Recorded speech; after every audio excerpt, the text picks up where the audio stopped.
Just imagine being the parents saying that overweight is average when asked about your child's weight. Have you thought about what average really is? Say in the context of size dress, your income, and even your weight. And now you see it in your own child. Are you like this deep thinker, aware that there is an epidemic creeping around us which is preventable? In Australia alone, there is a battle between the worst and the best in the sphere of obesity and inactivity. Queenslanders and Southeast South Australians are hands up to Eastern New South Wales and inner Melbournians in Victoria. In the vicious cycle of childhood obesity, it starts off with a healthy child until he or she develops a habit for fun with sedentary games, eating fatty foods, and failure to be active. Getting diabetes in childhood cuts nearly 20 years of their life. My presentation today will ask if there is a dietary intake issue needing to be addressed. I say there is. Opening the curtain, looking through the window, we see diabetes as a consequence of obesity. World Juvenile Diabetes reports a new clinical problem is evolving within children's care practice. There is a rise in the prevalence of type 2 diabetes. What was commonly called mature onset before is now happening amongst children. Worldwide information say it is affecting all ethnic backgrounds. One culture affected is the Hispanics. Childhood obesity is the 21st century's most serious global public health challenge. Youngsters who are obese in 2016 has increased more than tenfold from 11 million to 124 million since 1976. In 2017, 38 million children as young as 5 are also affected by obesity. No wonder it becomes a universal concern. So what is happening now? The non-communicable disease target for 2025 covers 6 risk factors, all of them in blue. All of them are modifiable, 3 of which has an impact on obesity. Another program they're doing is also ending childhood obesity. Step number 1 is promoting intake of healthy food. Step number 2 is promoting physical activity. Step number 4 and 5 is a preventative aspect to help children under the age of 5. Most researchers are blaming it on high-fat, salted, sugary foods and beverage. Others blame it on the obesogenic environments, where there is too much unhealthy food and not a lot of physical activity. In 2002, a joint consultation concluded that heavy marketing of fast food and energy-dense, micronutrient-poor foods and beverages is a probable causal factor in weight gain and obesity. Disease risk at age 55 can be traced back to being overweight during adolescence. It is also a strong predictor of the risk of dying from heart attack, cancer, to name a few. This highlights the significance of concentrating on avoiding obesity in children. Governments are desperate to turn the tide before it becomes a tsunami. So which strategies have been the most successful and effective? Australia has strategies on tobacco control that work. Implementation of tobacco control program resulted in a decline in smoking rates.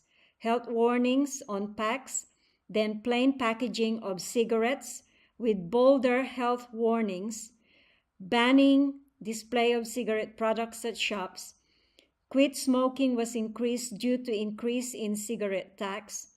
Positive effects of trials and experiments prevented pre-adolescent or early adolescent youth to commence smoking, and reduction in marketing and advertising promotions in sports and television.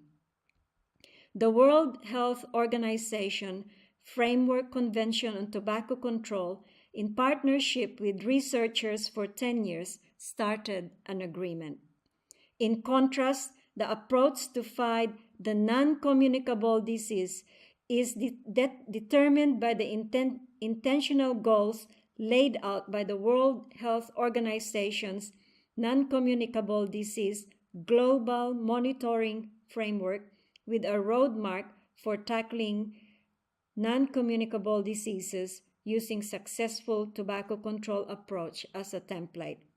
So I am here to appeal on behalf of the children and youth, backed by a study that revealed that persuasive power of fear can influence change on behavior. I would like some change in behavior for these people, for these young children. Approaches for reducing overweight and obesity using the tobacco campaign should also comprise of health warnings such as these. Stop childhood obesity. It's hard to be a little girl if you're not. Stop childhood obesity. Warning, fat prevention begins at home and the buffet line. So the population approach allows laws and regulations such as limited junk foods retail outlet, no vending machines with sugary beverage in schools, especially preschool. Another one is tax on sugary beverage and community-based interventions, such as available and accessible safe playground where children can be active. The individual level approach is also important and may either be preventive or treatment strategies at surgery. Just like the tobacco campaign imposing a tax on cigarettes, so should the sugary foods and beverages be taxed too. The concern seems to be that young ones do not include fruits and vegetables in daily meals, or shall I say, some of the parents or adults do not offer healthy options to children. According to American Academy of Pediatrics clinical practice guidelines, the issue is that children seem to eat abundant quantity of fat and high sugar intake. The veggie kids eat considerably less dairy and overall much reduced intake of animal protein. Slogans like this should be littered in all schools. You'll die young if you don't eat fruits and vegetables. Vegetarian, no blood on my hands. I love animals not just for dinner. Feeding kids meat is child abuse. Fight the fight. Go veg. According to Loma Linda Nutrition Department, abstaining from meat might be a productive approach. Children, seemingly, who eat meat is negatively linked with height.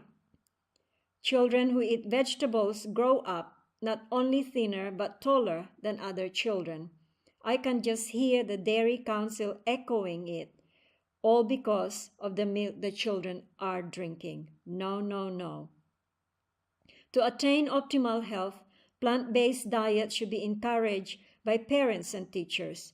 Affordability, accessibility must be taken into account so that the need of children of all income levels are met. Fruits and vegetables may not fit on the dollar menu, but our children are worth it, aren't they? Just remember, 7 days without exercise make one weak. And this is in combination with exercise and healthy lifestyle. Here are the 4 things to do as a preventative plan. Children with supportive parents, carers, and teachers must be assisted to enjoy 5 or more vegetables and fruits every day. Allow no more than 2 hours of screen time a day. Play actively. Bring on the skipping rope. Ride a bike. Let the children enjoy the company of adults. Choose healthy and drink water instead of sugary sweetened drinks.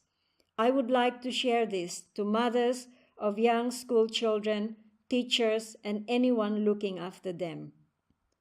Remember the obesogenic environment where lots of junk foods abound. It must be eradicated at all costs. By the way, that average overweight boy turned out to be an adult who says this. What obesity epidemic? Pigs might fly, but if you were a parent of an obese child and you were given a chance, would you like to go to the ends of the earth to enable your child to live 20 years longer? I would. Thank you.